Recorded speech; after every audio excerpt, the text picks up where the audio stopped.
नमस्कार बंधुरा आबार एकटी नतून पर्वे शानवी कुकिंग ब्लगे आपनादेर सबाइके स्वागत जानाई। आज आमी आपनादेर संगे एकटी मोरला माछेर बाटी चच्चड़ी रेसिपि शेयर करब। ताई जोन्नो एखाने आमी 200 ग्राम मोरला माछ नियेछि। माछगुलोई भालोभाबे नुन हलुद माखिये नेब।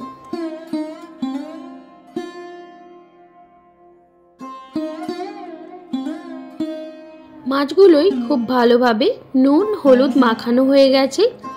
एरपर देखे नेब मोरला माछेर बाटी चच्चड़ी बानाते आर कि उपकरण लागछे।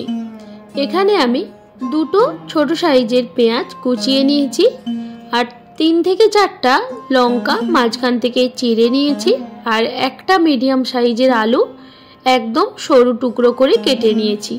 आलूटा যতটা পারবেন সরু করে কেটে নেবেন, তাহলে আলুগুলো খুব ভালোভাবে সেদ্ধ হয়ে যাবে। আর আপনারা মোরলা মাছের বাটি চচ্চড়ি বানাতে আলু নাও নিতে পারেন, আলু ছাড়াও এই বাটি চচ্চড়ি বানানো যায়। আর এখানে লাগছে 1 চামচ সরিষা বাটা। এখানে আমি কালো সরিষা সাদা সরিষা একসঙ্গে বেটে নিয়েছি। লাগছে হাফ চামচ হলুদ গুঁড়ো আর স্বাদ মতো নুন, একটা ছোট সাইজের টমেটো, কয়েকটা কাঁচা পাকা লঙ্কা আর নিয়েছি লঙ্কা গুঁড়ো। এরপর এইরকম একটা বড় বোল নিয়েছি। এবার একে একে সব উপকরণগুলো দিয়ে মিক্স করে নেব। প্রথমে নুন হলুদ মাখিয়ে রাখা মোরলা মাছগুলো দিয়ে দিলাম। এবার দিয়ে দেব কুচিয়ে রাখা আলু,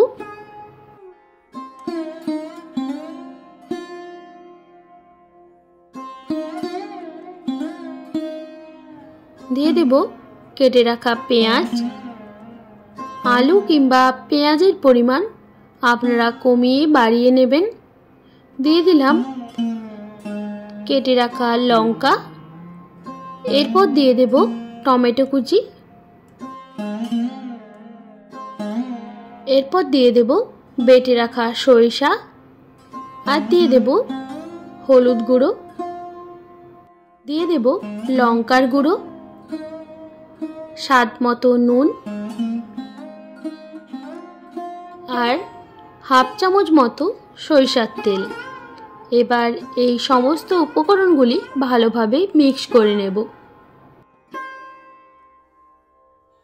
সবকিছু একসঙ্গে মিক্স করে নেওয়ার পর একটা টিফিন বক্সের মধ্যে ভরে এটা স্টিম করে নিতে হবে।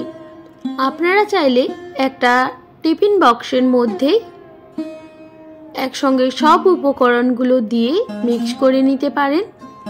আমার টিফিন বক্সটা একটু ছোট ছিল, তাই জন্য আমি একটা বলে মিশ্রণটা একসঙ্গে মিক্স করে নিয়ে তারপর টিফিন বক্সের মধ্যে দিয়ে ওপর থেকে আবারও 1 চামচ মতো সরিষার তেল দিয়ে আর কয়েকটা গোটা কাঁচা পাকা লঙ্কা দিয়ে এবার ঢাকনাটা বন্ধ করে দেব। এরপর এইরকম একটা জায়গা নিয়েছি, তাতে পরিমাণ মতো জল দিয়ে একটা স্ট্যান্ড বসিয়ে দেব। এইরকম একটা স্ট্যান্ড বসিয়ে দিলাম। এবার এর ঢাকনাটা বন্ধ করে জলটা একটু গরম করে নিতে হবে। জলটা ভালোভাবে গরম হয়ে গেছে, ফুটতে শুরু হয়েছে। এবার ঢাকনাটা সরিয়ে ওপর থেকে টিফিন বক্সটা বসিয়ে আবারও ঢাকনা বন্ধ করে 20 থেকে 25 মিনিট মতো গ্যাসের ফ্লেমটা লো টু মিডিয়ামে রেখে স্টিম করে নেব।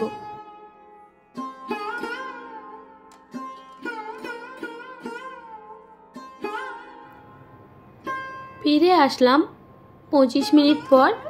গ্যাসের ফ্লেমটা বন্ধ করে হালকা ঠান্ডা করে নিয়েছি। এবার টিফিন বক্সের ঢাকনাটা খুলে আপনাদেরকে দেখিয়ে দেব। দেখুন সব একসঙ্গে ভালোভাবে সেদ্ধ হয়ে গেছে, লঙ্কার কালারগুলো চেঞ্জ হয়ে গেছে।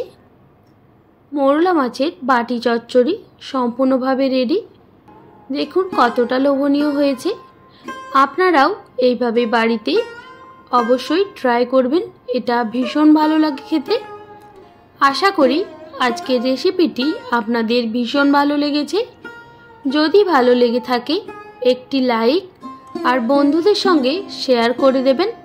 আর এই রকমই নিত্য নতুন রান্নার আপডেট পেতে সানভি কুকিং ব্লগ চ্যানেলটিকে সাবস্ক্রাইব করে পাশে থাকার অনুরোধ রইল। আপনারা সবাই ভীষণ ভালো থাকবেন, সুস্থ থাকবেন। আপনাদের মূল্যবান সময়টি এতক্ষণ আমার সঙ্গে থাকার জন্য সবাইকে অনেক ধন্যবাদ। ফিরে আসছি আবার নতুন কোনো রেসিপি নিয়ে।